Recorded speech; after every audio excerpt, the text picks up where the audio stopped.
Good afternoon. It's Wednesday, it's 4 p.m, and it's time for another episode of Made in Quegs TV. Now, we've got a very special guest this afternoon. This is the first one we've done for a couple of weeks, and we're delighted that Matthew Smith is going to be joining us. I'll tell you more about who Matthew is in a moment. Many of you will have heard of him, and I'm just going to invite him. So let's see. Okay, so I've sent that. Welcome to everyone joining us. As I was just saying, we're joined this afternoon, and here he is. We're joined this afternoon, we're delighted to be joined this afternoon by Matthew Smith, Matt the Vet. And many of you will recognise him from the Channel 5 series, The Yorkshire Vet. He's the clinical director at Donaldson's Vets. And he left Quegs in 2008, having done A-levels in biology, chemistry and geography. He then went to work. I'll let him tell us what he did. So, welcome, Matt. Thank you for joining us. He left school in 2008. Pick up the story from there. Well, hello everyone. Thanks for joining us, and thank you, Mark, for the introduction. Yes, 2008. Crikey, absolutely ages ago now. It feels. Well, it was. So I took a gap year after finishing A-levels at Quegs. I'd fluffed my chemistry and missed it by about four marks. So my initial offer at Glasgow University, where I was to go, was all up in the air. So having had a bit of a catastrophic results there, I certainly you might be one of the first piece, and I went and panicked people. I think I was head of careers then, wasn't I? And I remember ringing Glasgow and being very unimpressed that they weren't willing to bend for someone who. I actually report it. You're a solitary tale, I tell the students. I actually report it as you missed by 1 mark, but 4 marks. You know, you literally missed it by a hair's breadth. And I remember being very upset with them. They wouldn't bend the rules, but they couldn't and they wouldn't. I do tell your tale to students even today. You know, universities may well not bend the rules, and if you don't make the grade, you don't make the grade. So they held the line, didn't they? But they were willing to look at you next year, which they normally didn't. Is that right? Has I remembered that right? They were so impressed. Yeah, They just needed you to get the grade. They were just willing to hang on in. I was honoured. Yeah, it was 4 UMS marks. I don't know if they still do the UMS marking system still now. But it was 4 UMS marks. Similar kind of thing. But yeah, you could miss a grade by a very small number of marks. And I think you got it remarked as well. And we went through all of that caper, and it still didn't change. So yeah, tough times. Yeah, it was. But it ended well a year later. You reset your chemistry, and then you went to Glasgow. So tell us about that. Yes, I did, yeah. So I started University of Glasgow in 2009, and I remember when I applied there, it was like, oh, Scottish University, oh, but you're English, will they let you in? And I tell you what, that's definitely a myth, you know. But definitely being from Yorkshire was a bonus. They do seem to have a bit of a soft spot if you're from the north up there, you know. Right. So there's definitely some bonding going on there. But excellent. Yeah. 5 years was absolutely incredible at vet school. Kind of took us right through, obviously, on the anatomy, physiology, all the quite practical applications of what we're doing in biology and chemistry. And then they started letting us loose in final year. But in the meantime, a lot of the summer holidays and such were spent doing work placements at vets and my brother's farm and such like that. So when my friends were saying, oh, we're bus trekking around Europe, I was like, well, I'll be up at 5 o'clock in the morning getting covered in cow muck, you know, so I'll, you know, have a beer on me. So it was a great 5 years, but it just went so quick. So, oh, can you hear me still? Oh, so I think you might need to pay a broadband bill. It's a little bit something. We can hear you fine. The picture's a little bit palsy here, but we'll keep going. And what did you do with your gap year then? Because that's something that I think it does happen. You know, A-levels don't go as planned. You're absolute living proof that, you know, everything turns out all right. But on results day, for some students, often, I mean, that does happen, that it feels like the end of the world. It feels like a disaster. So what did you use your gap year for? Was that to develop skills in the area of vet, or did you do something completely different? What happened in between going to your A-levels and going to university?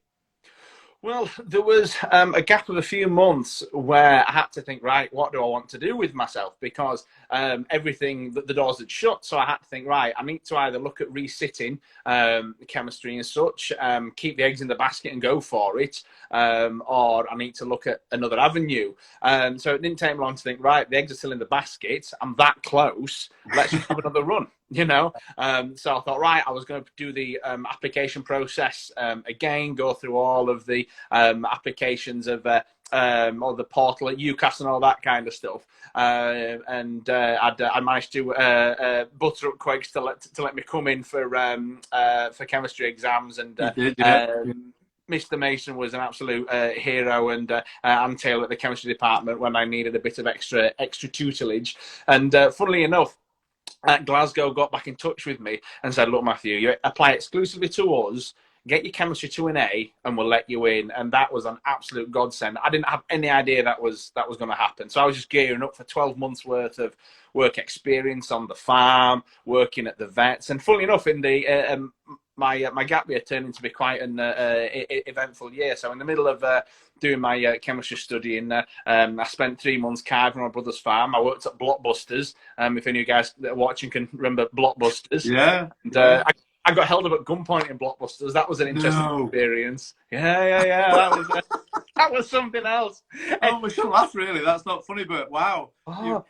Goodness me. Oh, it was. I remember it now. My first job, I was there earning the pennies, and then 8 o'clock at night. It was all quite quiet. Bursting through the door, I thought I'd be able to do some like James Bond, Born Identity kind of stuff. I've been watching the movies, but it turned out. I said, "Do you want some popcorn with that?" That the sweets are a 2 for 1. But yeah, that was an interesting experience in my first job. And then I went on to work in DVD and like retail wholesaling for another 3 or 4 months as well. So nothing being held but gunpoint there. Nothing too dramatic. Once is enough for that. Yeah, absolutely. So, and that is unusual for universities to do that, actually. So I think that what that speaks to is you were a great candidate. They clearly were keen to have you. They just had a policy that says we can't take you without the grade. So you did your grade, you did your chemistry and got your grade A, which was well done. That was brilliant. So 5 years at uni, which you loved, passed in a blink of an eye, as you said. So what have you been doing since that? When you left in 2014, that's still 8 years ago. So there's a lot of ground to cover. So bring us up to date quickly, and then we'll pick over some of that if that's okay. Yeah, so in the final year of vet school, because in the holidays we went to do weeks and such like that at vets, one of the bosses at Donaldson's, where I've been seeing a lot more practice where I am now, offered me a job. And I was like, wow, that's where I always wanted to work, because it's in Yorkshire, it's a mixed practice. I can do my exotic animals, I can do my farm, I can do everything there, and because I've always quite liked the idea of progression and business and such like that, it's a private practice. I thought it was potentially the opportunity for partnership. It just had everything for me, because my initial plan was to go to America and Canada and go be a vet there for a few years. Because I passed the NAVLA, which is the North American Veterinary Licensing Exam, I was qualified to go over there. And so did you do that at uni? Was that part of it? Did you do that at uni as well? Yeah, that University of Glasgow is accredited with the North American veterinary school. Not all the vet schools have it, but there's a select few that do the North American one. And I thought, for what it's worth, just do it. So it was like an 8-hour exam that I had to go to Edinburgh for. So blooming hell, that was eyes were a bit buzz-eyed after 8 hours. That. But wow. Ironically, I passed that by 4 marks. You got them back. Brilliant. 4 marks back. But so that sped on my initial plans, really, because I wanted to do the whole travel vet, because you can work in Australia and Europe and New Zealand as well when you're qualified in the UK. So there was quite a few opportunities. But when they offered me the job, I was like, this is just fantastic. Yes, it speeds up my plans, but let's crack on, see what happens. So I started there in August 2014, and really just worked my way up the ladder from there. Got made the clinical director of the farm and equine department. 3 or 4 years in there, I'd expanded the exotic side, which they already had some exotics, but I'd done well. I just said, bring all the weird stuff to me. If it flies, if it slithers, bring it on in. I'll have a look. I was just going to say weird stuff. That's what exotics. So exotics are. It's not a cat, a dog, a horse, or a cow. Is that fair, or is that my layperson simplification? Oh That's it, yeah. Like rats, snakes, birds, chickens, porcupines. You know, if you've got a pet skunk or a pet otter, you know, bring it on in. I'll get that checked out. So, and people in Yorkshire have these things. Oh, you'd be surprised what people have. Yeah, sure. And the animals. Yeah, I had Wow. one chap ring me up, ask if I could look after his gaboon viper, which is it's a highly venomous snake. That latches onto that latches onto you and gives you the venom. Yeah, it's a bit fatal. And as much as I'd watched Steve Irwin, I thought to myself, maybe, you know, I can have a. We'll rethink that one. We'll rethink that one. But then the more exotic stuff I did, you know, we got Cannon Hall came on board as clients, and that's how the Yorkshire Vet took off. They came and filmed themselves, and then filmed with my colleague David, and then they ran like a little trial Yorkshire Vet, which they filmed, and then COVID hit. So that was crackers, but they continued to film throughout COVID, and slowly just took us into the Yorkshire Vet, of which we've just done the most recent season just finished, and get stuck into Winter on the Farm, all the TV stuff that comes with it. So yeah, at the moment that's all going quite nice. There's the Yorkshire Vets in full swing, and got married 6 months ago as well. You know. Well, I was just about to say we should probably unpack the Yorkshire Vet, but let's talk about it now, because the last episode of the series just gone, that just finished, was last week, and I think you were pretty much the star of that episode. Is that fair to say? You and your good lady. Tell us about how that came about, because you got married in the summer. Yeah. So we got engaged in 2021, and then we got we got our let me think. Yeah, we got engaged in May 2021, and they also asked us, "Do you mind if we film the wedding?" So we were like, "Yeah, all right then." You know, so I was just like, "Oh, yeah, brilliant." I thought, strange TV cameras at the wedding, and Catherine was a bit, I'm not quite sure, and then she's like, "Oh yeah, it'll be great fun." So we ended up doing that, and seeing it all put together, having like a lot of the vets that were there, Julian Peter and such. It was quite surreal, really. Yeah, and the Put the South episode, I was amputating a poor tortoise's penis off, so it was kind of like, you know, that's the first section of the movie, me emasculating this poor little reptile, and then onto getting married. So yeah, it was. It was my favourite one to date, I think. Yeah, I think it may end up being a lot of people's. I agree. It was brilliant thing. So that brings us up to date. You're still at Donaldson, still doing really well. Congratulations on getting married and being clinical director. Could you tell us a little bit about some of the challenges that you face being a vet? It's not all being a TV star, is it? There's some tough times as well. Tell us a bit about that. Oh, definitely, yeah. It's the concern is when you start as a vet, everyone thinks, oh yeah, euthanasia must be hard, and yes, they are hard. Like, don't get me wrong, that's the kind of standard go-to when they think vets, oh, I couldn't do it, I put animals down. But in all honesty, that's quite bittersweet, really. So it's sad, you know, sometimes know the animal and you want it to go well, but it's something which, you know, provides like relief. So I wouldn't say that's like the hardest part of the job at all. I would say the hardest part of the job is like effective like communication and dealing with a huge range of different people and being able to change that communication on the spot, because you're trying to communicate everything you want to do with their animal, good news, bad news. If you work at a practice that's not a charity, you've got to then put money into the equation, which is really hard, emotions and money. And obviously it's something which, you know, it's always a hot topic at any time, but even now with the credit crunch. So I think that, in all honesty, I think is the hardest part of being a vet.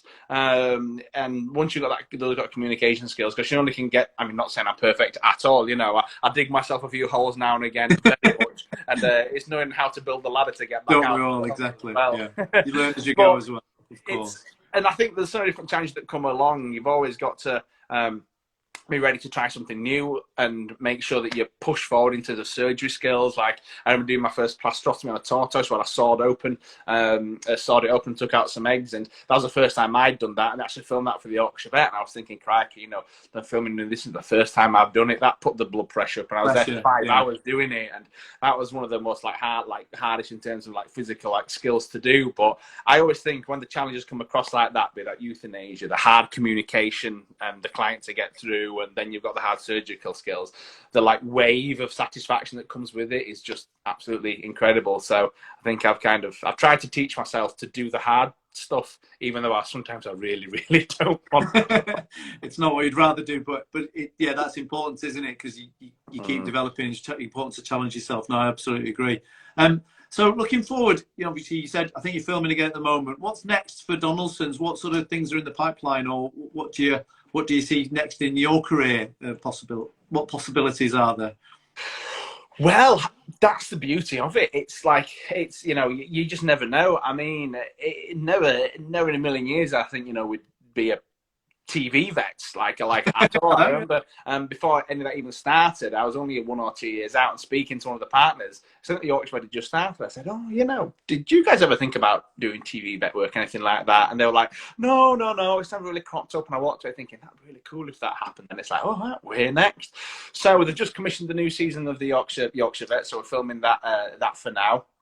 Donaldson's itself has kind of moved in terms of the way that the veterinary market's moving. It's split into like a farm and equine business and a small animal business, which I work for as well. So as the world gets more specialised in veterinary topics, you know, it's something which is almost harder to become like a mixed vet or jack of all trades. You've kind of got a bit of a bias towards either, you know, your smalls, your exotics, your large, but certainly where we are, it's like M62 belt, you know, we've got all the small farms that have got little niche markets, and it's great to see them doing so well and thriving, and then also the big urban areas that have got all these strange, weird and wonderful creatures people seem to keep in the backyard.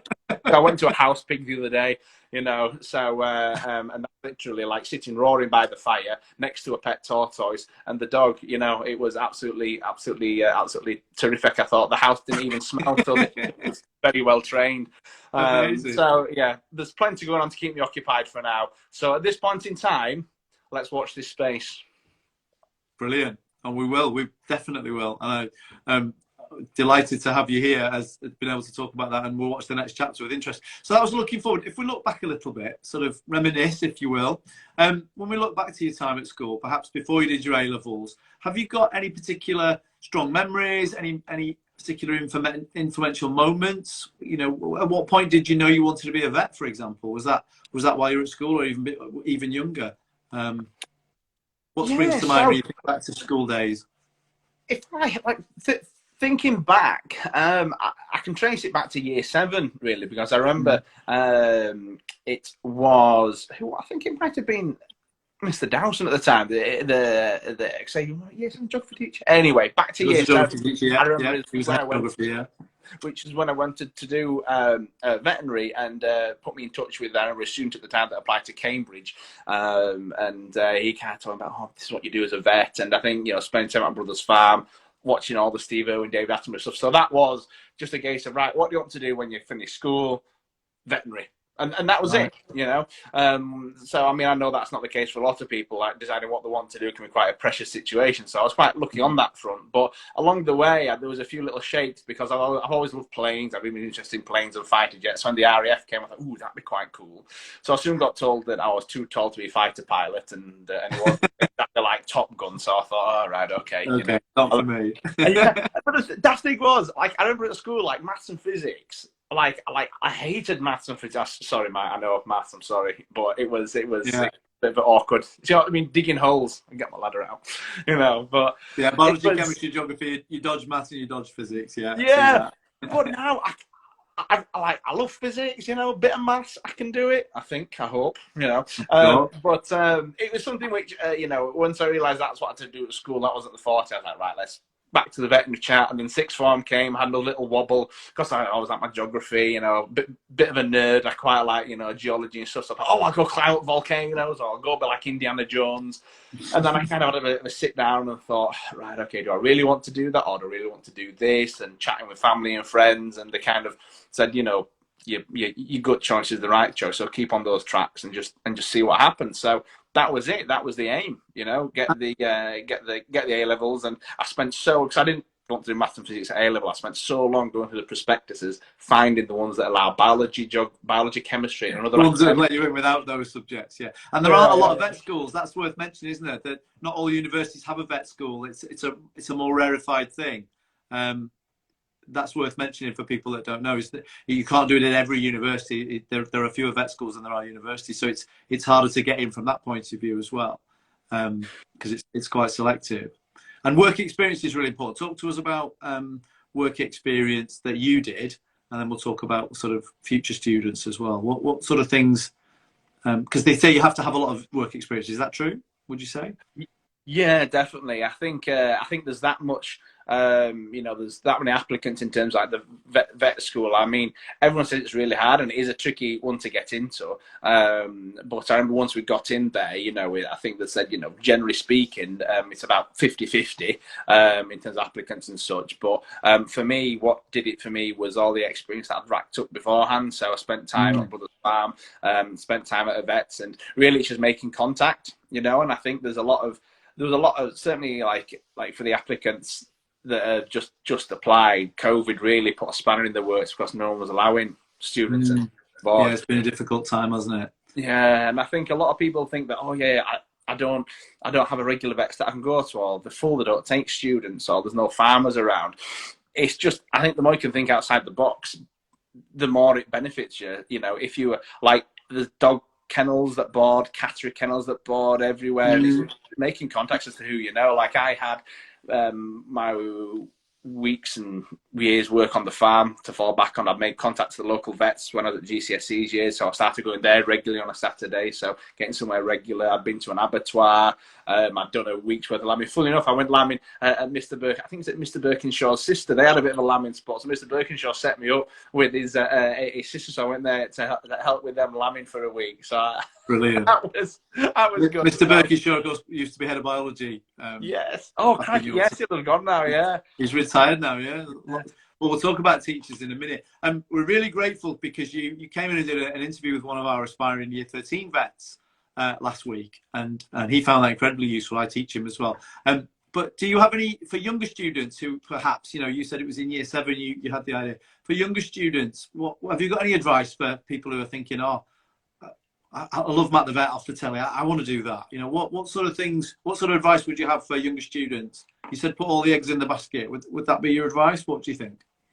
Definitely. You know, I think from right at the start in Year 7, vet was what I wanted to do. And I think you got to accept the little shakes that come along of, oh, don't want to do that, don't want to do that. You explore it a little bit maybe, and then... We lost you there. And yeah, so... We lost you a minute there. Go on, say again. Yeah, so I put all the eggs in one basket, you know. I was one that... got wavered a little bit along the way because naturally you will do. You think of this idea and that idea. But I think it's a vet is a career that you often deciding. A lot of people decide between veterinary, medicine. For me, it was human stuff grosses me out. You know, bleeding and everything, but needling me, I'll probably pass out. You know, yeah. With animals, it's not the same. Yeah. Yeah, whatever. And some folks like dentistry, but I mean, vets are absolutely in dire need of vets in the UK and Europe, as it would be. Thinking about it, then it's definitely something that as soon as you've got the veterinary, you can do anything you want with animals in the world. Any sort of conservation work you want to do, work with lions, tigers, you are at the top of the game once you've qualified out as a vet. And if it's something you think of doing and you really want to get your teeth into, then it's absolutely worth it. It's a tough ride, but you learn so much along the way and so many different avenues open up. People came back to veterinary after the medicine. You know, I mean, people do apply and they put, say, a very generic personal statement. They might say, well, I like medicine, but I like vet, if you want to apply to both. But I think if you really wanted to go for it, you go all in. Basket, and, you know, and and away you go with it. That's definitely what I think, yeah, the sense I'm getting from you there is you said it's a tough ride. It takes commitment, it takes a lot of hard work, but it pays you back. It's enjoyable, it's varied, if that's what you want to do, you clearly get a lot out of it. I mean, that shows in spades. So, thank you for that. Is there one thing, looking back to school, is there one thing that you wish you'd heard in assembly? I ask everybody this. Is there some advice that if you'd heard it then, it might have helped you along the way? You know, funnily enough, thinking back to assemblies, I always remember quite enjoying when the head did his speeches. You know, as it was always either something like, I don't say philosophical, but it was always something like a little lesson to be learned about like hard work. And I remember the school's motto, it's a disgrace to be ignorant, the turf in the sky. That always like really like resonated with me. You don't fully understand it at the start, but when you cross every single like walk of life in the job, and you realize, you reflect on your own action, what you're own saying, you know, that kind of the motto is it's an absolute fantastic motto. I remember getting assemblies on that and thinking that was absolutely incredible. But I think just in terms of perspective, because you can get yourself so worked up about things. Like I got so stressed out in sixth form, you know, and I'm thinking to myself, oh, there's the A-levels to do, I've never done those before, and I'm stressed, I can't do this. And oh man, it was absolute chaos when it came to exams time. And I think everyone will feel that because you've never done anything more than A-levels, have you? You've done GCSE to A-levels, and once you're in university degree, you're like, well, what was I worrying about? And I think in a strange way to kind of give that overall perspective that you need to enjoy, you know, the GCSEs and the sixth forms and such, as well as getting the results, and that'll probably, you know, pay dividends as well. Because if you can take good breaks and enjoy what you're doing, which thankfully I always did, I think that is massively important. So I think getting a broader perspective on everything is so important, without a doubt. I mean, I think the way you talk about it, you clearly do have fond memories of school, and think back to, you know, in a very positive way, which is lovely to hear. Have you got any sad memories from school? I mean, you obviously talked about your A-levels, but or any poignant memories, any things that, you know, when you think back, oh, my time at Quakes, what jumps out at you as the strongest memories that you've got? I think the strongest memories for me were in sixth form, because I think that's when GCSEs always counted, and you knew that they counted. I remember year 7 starting off with was insane, because you started off, you've gone from the big kid at the little school to the little kid in the big school. You're in the juniors, weren't you, man? I think even at Mulberry House, is that right? Yeah, I was. Yeah. Right through. And the dedicated ones that did all their schooling with us. Yeah, lovely. Yeah. It was, and starting off at year 7, that was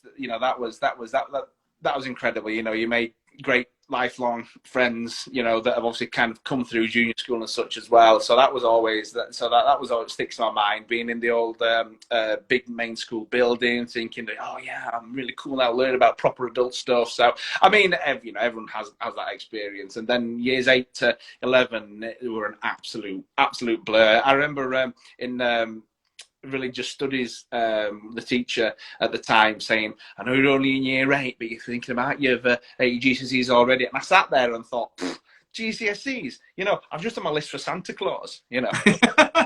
14, still real. Watching it's totally still real. But I think poignant stuff, the stuff where things started to feel real, was definitely A-levels. Unfortunately, my friend Ed Crampon, who I'm still close with now, he lost his dad in I kind of helped him through that, so that was tough, obviously for him. But kind of like seeing that was when things, I shouldn't say start to feel real, but I suppose you're more into the real world, and you're growing up as well, and thinking about future decisions and so on. And you know, that's still true for the boys today, absolutely.